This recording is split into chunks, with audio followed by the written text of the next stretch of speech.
Abszolút, a Sawbridge-ről azt érdemes tudni, hogy ez egy amerikai mintára kialakított iskola, és a legtöbb tárgyát azt angol nyelven tanítják.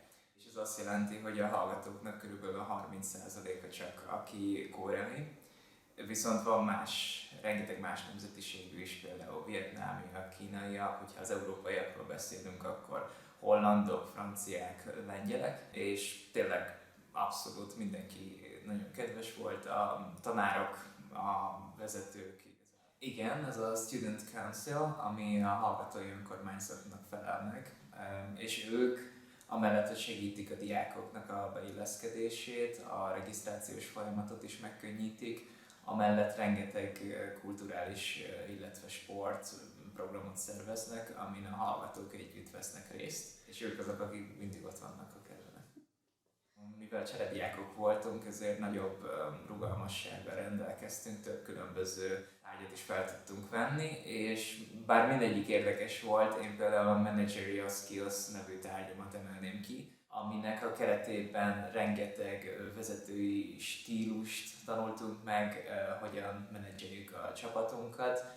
Ez nekem azért tetszett kifejezetten, mert én majd ilyen pályát szeretnék választani magamnak a karrieremben egyre előre haladva. És nem csak az oktatónak az előadásmódja volt az, ami kifejezetten érdekesítette, de a csapatmunkák, prezentációk is ezt hivatottak segíteni, illetve tényleg az érzése volt az embernek, hogy ez egy jól átgondolt és nagyon precíz óra volt. A hétköznapokban igen, kellett is, mert az iskolán kívül kb. 10 emberrel találkozhattam a 4 hónap alatt, aki koreai és beszélt angolul. És ez úgy, hogy az országnak az elszórt pontjaiban, tehát Szöulban, Busanban, míg nekünk az első idegen nyelv általában az angol vagy a német, nekik a kínai. Igazából a mobilitási program az mindenki számára szerintem egy nagyon hasznos dolog lehet.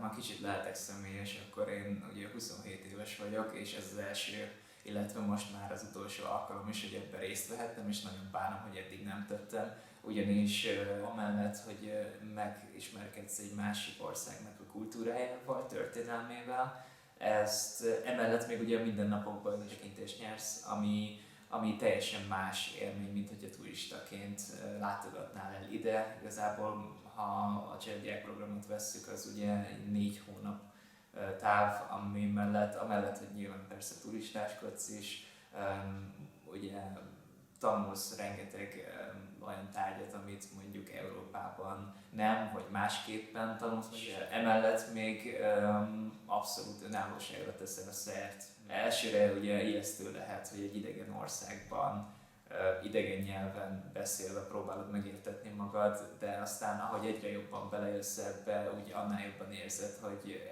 ennek igenis hasznát fogod venni, és nem csak ott, hanem amikor hazajössz, akkor is. És tényleg ez egy örök életre szóló élmény.